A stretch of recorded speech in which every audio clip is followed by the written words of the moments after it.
Buenas tardes. Hoy vamos a hablar de una experiencia exitosa en la implementación de las garantías para la protección y promoción de los derechos humanos. ¿De qué nos sirven todas las garantías, todas las declaraciones, todos los marcos dogmáticos en la Constitución? Derecho a la libertad de expresión, libertad de cultos, educación, salud, medio ambiente, recreación, derechos de los niños. ¿De qué nos sirven si no tenemos mecanismos que sancionen su incumplimiento? Eso está fuera de discusión. Por eso mencionábamos en alguno de nuestros anteriores videos que la existencia de mecanismos para hacer eficaces los derechos es una consecuencia y un elemento natural dentro de este paradigma constitucional. Pero ahora queremos compartir una experiencia exitosa, personal, alrededor de esta facultad, en este día que se celebra la Semana de Derecho y reconociendo el esfuerzo que los estudiantes y docentes del Grupo de Investigación Primo Levi han realizado. ¿Por qué? Porque de nada sirve que se tengan estas garantías si no se implementan.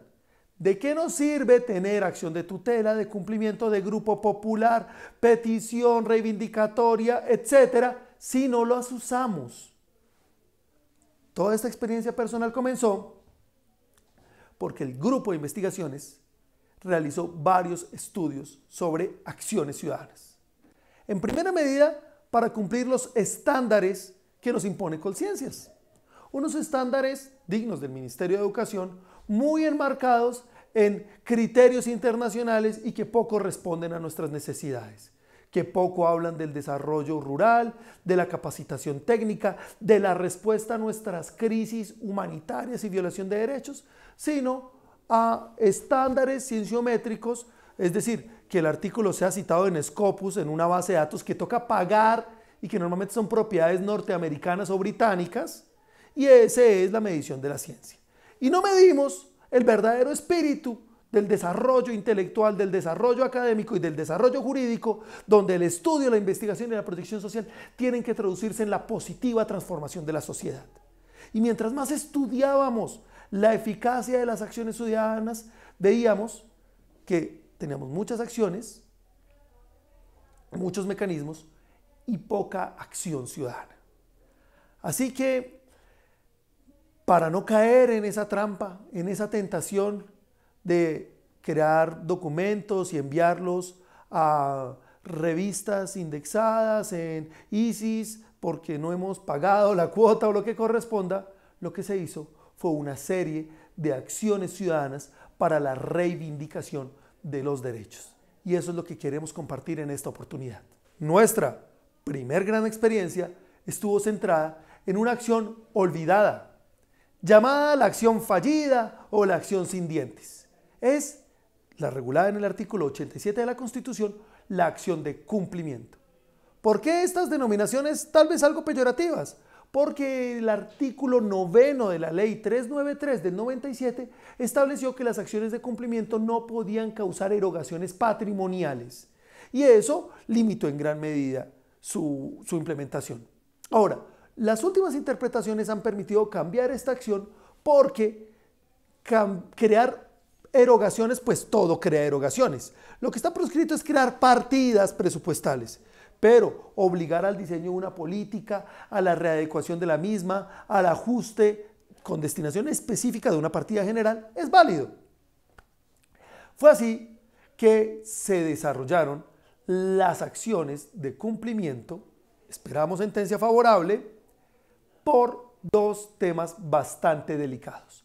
El primero de ellos, el acceso a la educación integral. Y nos centramos en un solo aspecto, pero estos fundamentos pueden ser extendidos a muchos otros. Y es el siguiente. En esta semana, justamente, se ha realizado un simulacro nacional para la atención integral a desastres. La capacitación de personas con ocasión de estos fenómenos bastante desagradables e imprevisibles es permanente. Y en muchos espacios se cuenta con atención en primeros auxilios dependiendo del tamaño, la locación y otras condiciones objetivas. Así que se ha respetado el derecho a la vida contando con un cuerpo de bomberos, con una estación de la Cruz Roja, con personal médico capacitado. Pero nuestra tesis ha sido la siguiente: no se respeta el derecho a la educación cuando no se da formación en atención de urgencias. Es muy interesante, pero se intenta enseñar en los colegios trigonometría, inglés, historia.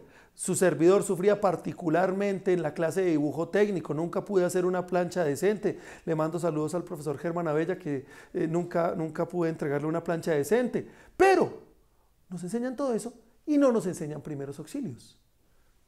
En nuestra educación, todos podemos terminar el bachillerato, la universidad, el instituto técnico y cualquier clase de formación en maestrías y doctorados, sabernos el Padre Nuestro y no saber un RCP para atender un infarto, o cuáles son los primeros criterios para atender a alguien quemado de urgencias. No estamos respetando la formación integral y esto no es un secreto para nadie.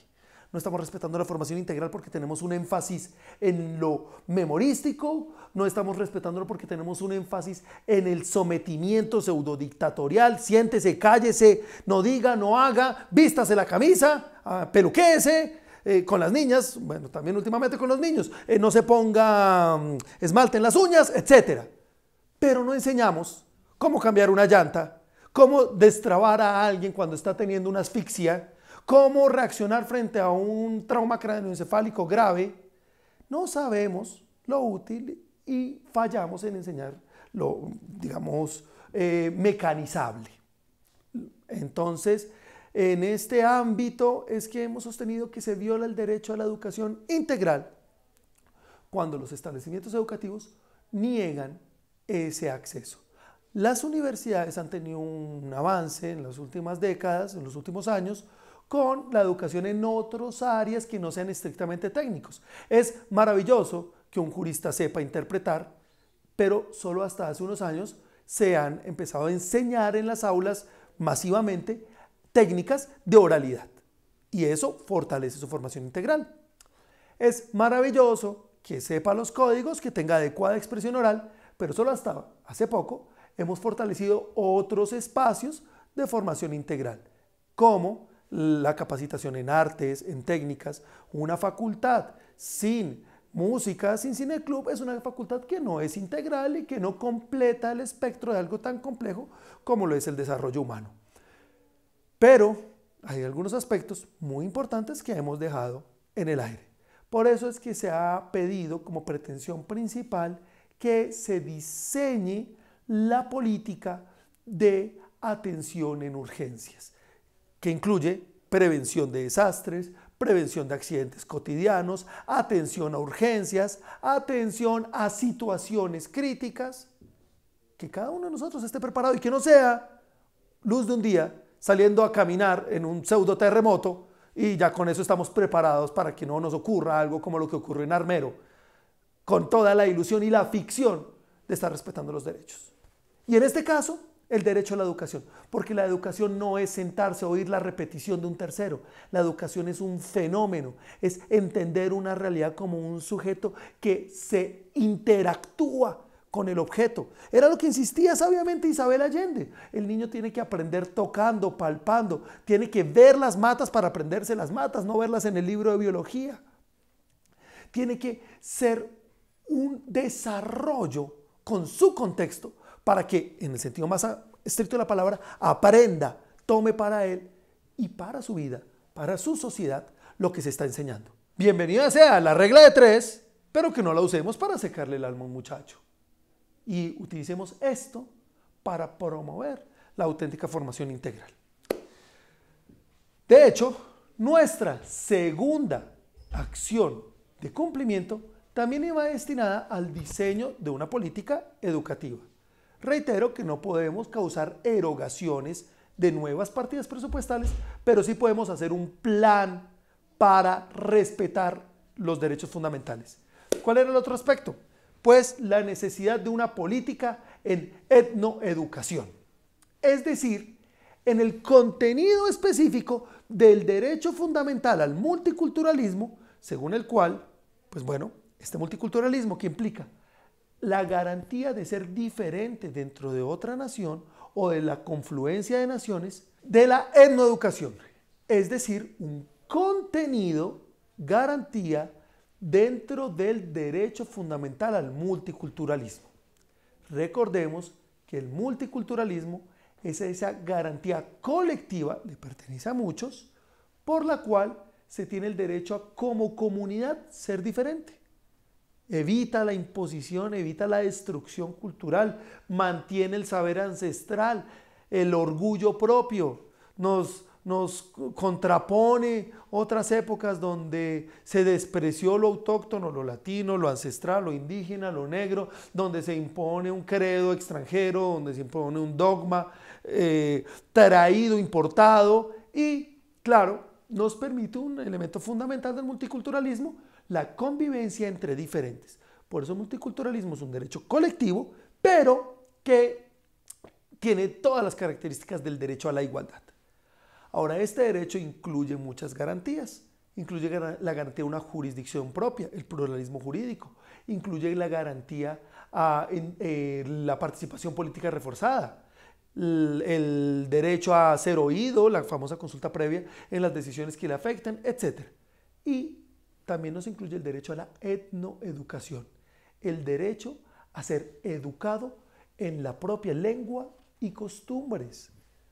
Definitivamente, tal vez más que aprenderse un credo ajeno, tal vez más que aprender los alcaldes de Bogotá, le sirva a un muchacho de una etnia recordar sus orígenes, conservar el saber ancestral, que muchas veces es de forma oral, claro, no de una forma excluyente, sino dialogante con las demás culturas, pero en el derecho a esa autonomía. Ahora, en el caso boyacense, por ejemplo, existen varias comunidades indígenas, resaltamos el caso UBA, pero cuando vamos a ver los planes educativos, nada se habla de educación especializada, es decir, tendremos que abrir concursos para docentes de la etnia como se abren concursos para docentes de cualquier zona o región. Si no se tienen, eso es lo que implica la política, debe usted empezar por la capacitación. ¿Dónde está la capacitación en etnoeducación en nuestras escuelas de pedagogía?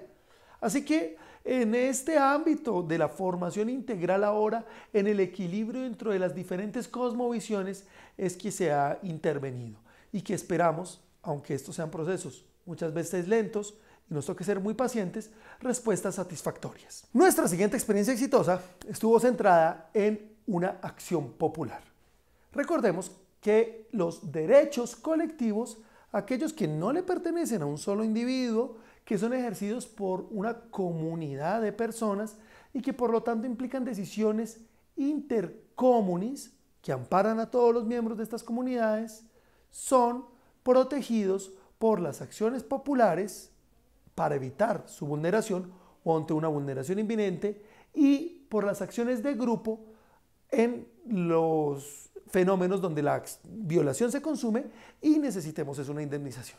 Ahora bien, pues nuestra experiencia no se centró en las acciones de grupo, pues no perseguíamos un ánimo indemnizatorio, sino se centró en las acciones populares. Estas acciones populares, reguladas en la Ley 472 del 98 y con amparo del artículo 87 de la Constitución, protegen e implican un mandato de amparo hacia derechos colectivos, entre los que cabe enumerar el medio ambiente, los derechos de los consumidores, el espacio público, la transparencia administrativa. Pues bueno, estos mecanismos nos han dado herramientas para interponer dos acciones populares por violación a los derechos del consumidor conexos a la salud y la vida, derivadas de omisiones legislativas. Si bien la Corte Constitucional ha establecido que las omisiones legislativas no pueden ser demandadas por inconstitucionalidad, porque usted no tiene que demandar de inconstitucional, la conducta y el fenómeno violatorio de un derecho puede ser demandado en una acción concreta. aunque en este caso sea de un derecho colectivo. Esta tesis nos ha llevado a defender dos causas específicas. La primera, la canallesca negligencia del Congreso de la República para regular el tema del asbesto. Una sustancia muy usada por muchas firmas cementeras, la cual ha sido demostrada como cancerígena. Potencialmente cancerígeno, pues obvio, porque todo es potencial.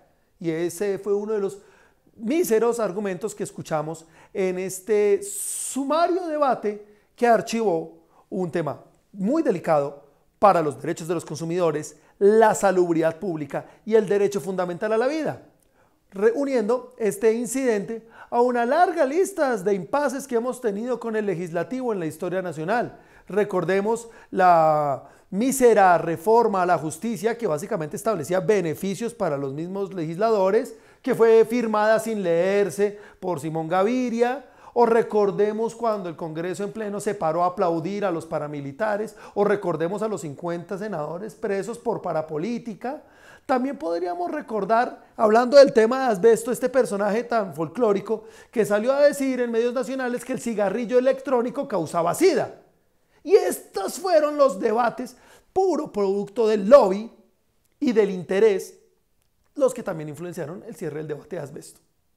Supongo que con el mismo fanatismo y el mismo sesgo que se hacía la oposición al plebiscito, el cigarrillo electrónico causa sida y tal vez el asbesto o prohibir el asbesto vuelve gay. Esta debilidad y evidente manipulación, corrupción, por lo tanto, de los intereses abre paso a que el que es originalmente espacio de libre configuración del legislador deba ceder la famosa tesis de la vis expansiva ante la acción directa ciudadana.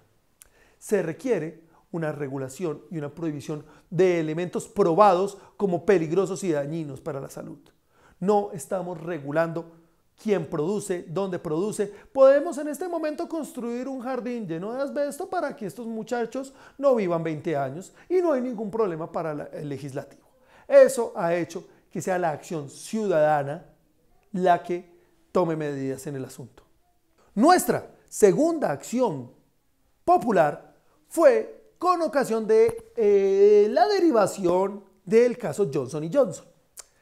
Esta empresa produce talcos, entre otras tantas mercancías, los cuales fueron determinados por la jurisdicción de los Estados Unidos como causantes de cáncer de útero en muchas mujeres. Eso haría pensar que pues, estamos vendiendo libremente una sustancia cancerígena y por lo tanto es absurdo que vendemos libremente esto en amparo del mito de la libertad comercial. Esto fue reprimido como una iniciativa de regulación con argumentos que son muy lánguidos.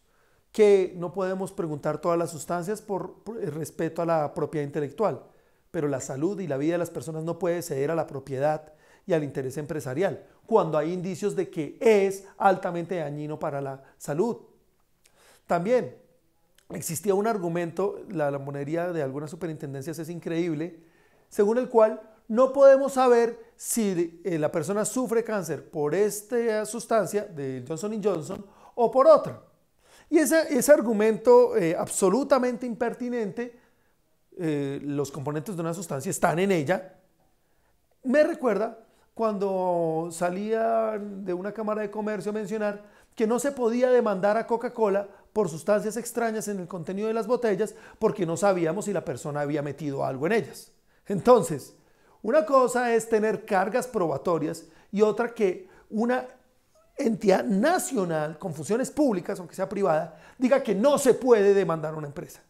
Eso muestra evidentemente el balanceo de los intereses que se dicen representar. Ahora, es bastante complicado acreditar el caso de los elementos dañinos en los polvos higiénicos Johnson & Johnson, pero hemos logrado establecer un patrón de sustancias, uso y daño que nos permite pensar en que se están vulnerando los derechos de los consumidores, la salud, la vida, el derecho a ser informado. No es lo mismo consumir cigarrillos que se sabe que son dañinos. Un padre que deja a sus niños tomar gaseosa todo el día y después se pregunta por qué son obesos, está siendo irracional. Alguien que consume tabaco por 20, 30 años y después tiene problemas cardiovasculares, no, debe esperarlos. Pero el ciudadano no sabe en este momento que tanto en el tema de asbesto como en el tema de Johnson & Johnson estamos hablando de sustancias cancerígenas. Y no lo sabe a pesar de la negligencia ladina en el legislativo. Les debemos la lista de los congresistas que intervinieron. Pero esa violación a los derechos consumidores, a la libertad de información, porque no solo la libertad está en informar, sino en ser adecuadamente informado. Y evidentemente al derecho fundamental a la vida, es lo que hemos demandado en esta ocasión. Nuestra tercera acción fue la acción, bueno, realmente fue una acción popular, pero con los contenidos directos de la acción de tutela. Fue una acción de tutela generalizada, por decirlo de esta manera.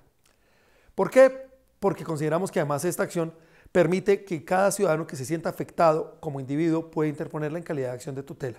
Regulada en el artículo 86 de la Constitución, los decretos 1382 del 2000 y 2591 del 91, la acción de tutela es evidentemente la acción más exitosa en la historia del país. Puede interponerla cualquier ciudadano y ha implicado la protección de infinidad de garantías. Ha evitado muchas vulneraciones de derechos fundamentales.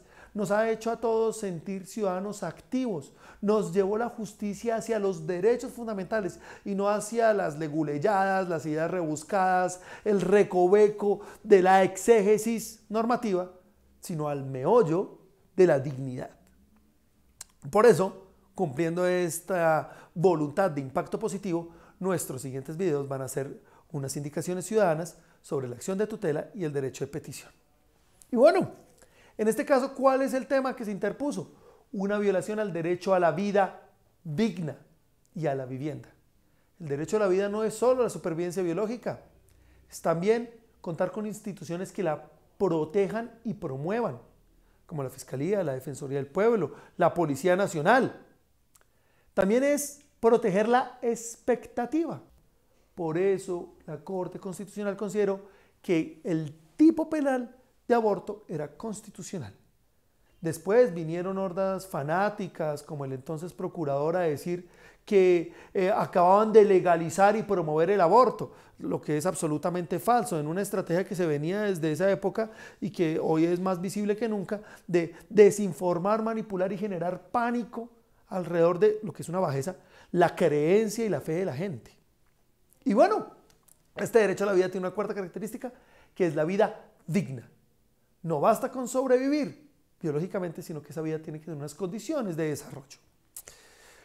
¿Por qué se está vulnerando la vida digna en este caso concreto? Por lo que hemos denominado nuestra tesis de soberanía alimentaria. Resulta ser que por el Protocolo de Cartagena de Bioseguridad se han promovido múltiples normas.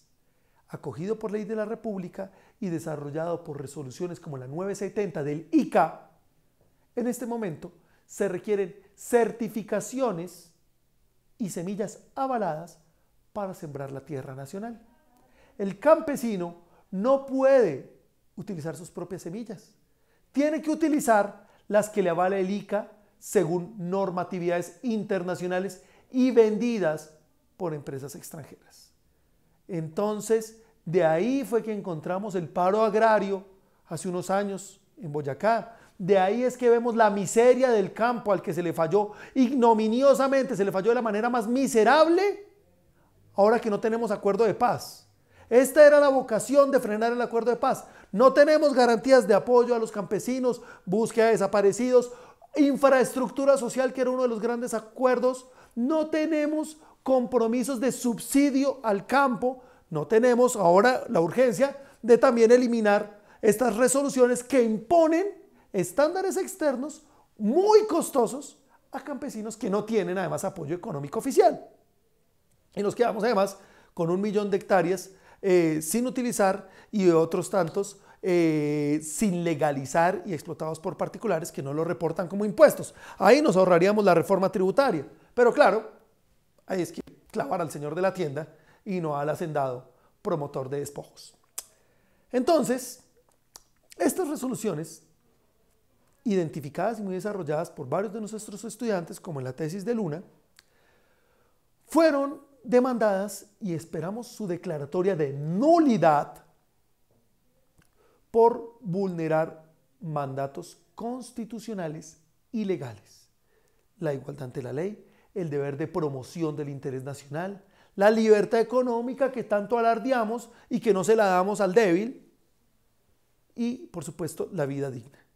No es posible que el campesino desamparado, un cebollero de Aquitania, tenga que ir a Bogotá a conseguir resoluciones y certificaciones extranjeras para poder sembrar su tierra, la que siembra sin subsidios y sin protección, porque si el día de mañana vienen, como pasa hoy, y venden a pérdida productos externos, como pasó con el cerdo, como pasó con el café incluso, o con el cemento, para que quiebren las empresas locales, ahí va a haber desamparo.